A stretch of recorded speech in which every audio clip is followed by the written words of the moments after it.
miền tại thường mấy ởประเทศจีนtối nhéทีมวยกับออยเตอร์เจียกัมพูชีกรอมทีปีขยมสกอลยูนจะบ้านนะสกอลจะบ้านนะแค่นี้แมนสกอลยูนไปจีจนธรรมดาได้แมนไปจีจน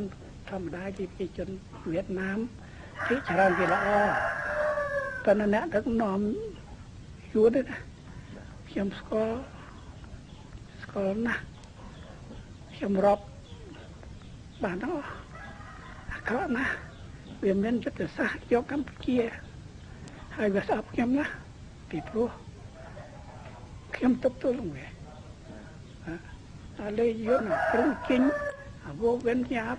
วันเตียงยุงลำหงสระกาจ้าเนี่ยคนนี้ให้เขียมสวยก็ถึงจะจิตนั้นนะนี่nếu một giới vì gì chứ coi không ăn giới vì gì chứ vấn á apa mà ta from đàn group from đàn thì ta group hay mình cái nào thế thôi thằng nàoรัฐบาลธนะแทนธนะสรุปทางเวียดกับเมียนยืนเที่ยวกับเมียนไอ้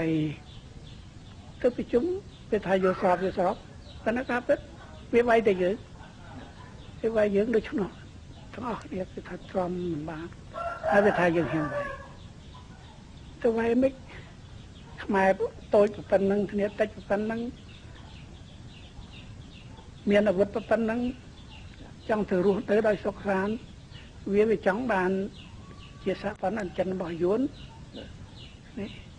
ตัวฉันน่ะเลิกก็มันก็ไปเทือนจังเลิกก็ไปเทือนจัง30 nămក្រោយមកនៅតែនយោបាយដែរតើដែរគ្មានប្រែប្រួលទេឥឡូវនេះលោកខ្ញុំនេះគ្មានពេលនិយាយអីច្រើនទេគឺថា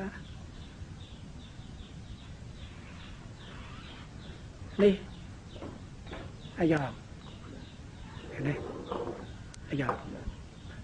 នេះបកប្រជាជននេះពីមុនហៅថាបកកុម្មុយនីសអនុចិនក្រោយមកវាចែកជាបក3បកពលករវៀតណាមបកប្រជាជនបដិវត្តខ្មែរបកប្រជាជនបដិវត្តឡាវបានចែកជា3ទេបានយុទ្ធសាស្ត្រមួយគឺថាប្រទេសតែមួយបាទបងប្អូន3បងប្អូនហៅថា3បងប្អូនពាក្យយួនថា3បងប្អូនយើងហៅថាបងប្អូន3នាក់នេះអត់បោះចែកទេវាជាហៅថាយុទ្ធសាស្ត្រការពារដែនដីវាខ្ញុំយល់ថាចុះបើមកយកដីកម្ពុជាមិនការទៅការពារយួនយើងត្រូវការពារដីយើងឃើញទេទី2ទី1ទី2ម្យ៉ាងទៀតថាយកថាបរិវេណដែនដីដើម្បីមនុស្សវាច្រើនវាដោះស្រាយមនុស្សវាច្រើនណាស់បាទឥឡូវជា70លានណាពាក្យប្រាំងអេស្ប៉ាវីតាល់នេះអេស្ប៉ាវីតាល់នេះគេមិនចង់រស់ដែរមិនចង់រស់ឃើញទេដូច្នេះគូក្បាលខ្ញុំខ្ញុំមាននិយាយទៅផ្នែកមិនហើយមកយុទ្ធវាយកខ្មែរបានអត់ទេអត់ទេរស់ខ្ញុំខ្មែរណាក៏ដោយ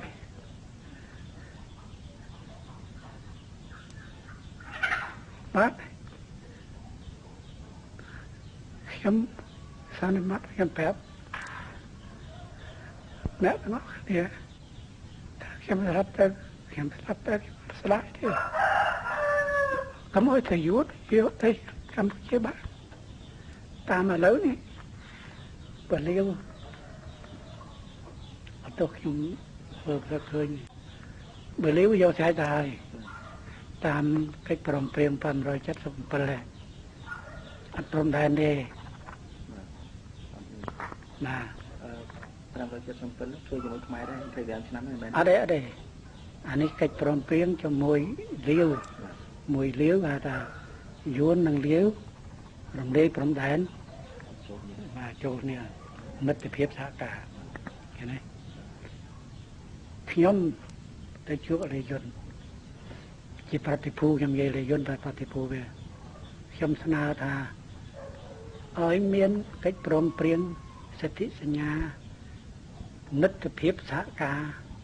រវាងគ្នាកម្ពុជានិងយួនវាអត់ឆ្លើយមុន75មុន75មកនេះ75ហើយវាវាយទៅព្រមទល់តលវាយចឹងយើងវាដូចជាចាក់យកទៅបិទចាក់ទ្រូងចឹងណាហើយជាអ្នកទទួលខុសត្រូវម្នាក់ព្រមដែរគេយកម្យ៉ាងនេះគឺប៉ុន្តែប្រជាជនអត់ទេអត់ទីកាលនោះមិនដល់ឥឡូវទេនេះដល់វារំលំកម្ពុជាភាគតិ1978ឃើញទេវាមានផែនការរួចហើយវាចាត់តាំងរណសេហ្នឹងមិនមែនហ៊ុនសែនជាស៊ីមធ្វើជាមេទេអ្នកផ្សេងទៀតទេឈ្មោះសូភឹមបាទសូភឹមប៉ុន្តែក្រោយមកណាពួកនេះរត់ទៅជាមួយយួនទៅពួកហ៊ុនសែនជាស៊ីមណាដល់វាវាយកម្ពុជាយកមកភ្នំពេញបានខែ7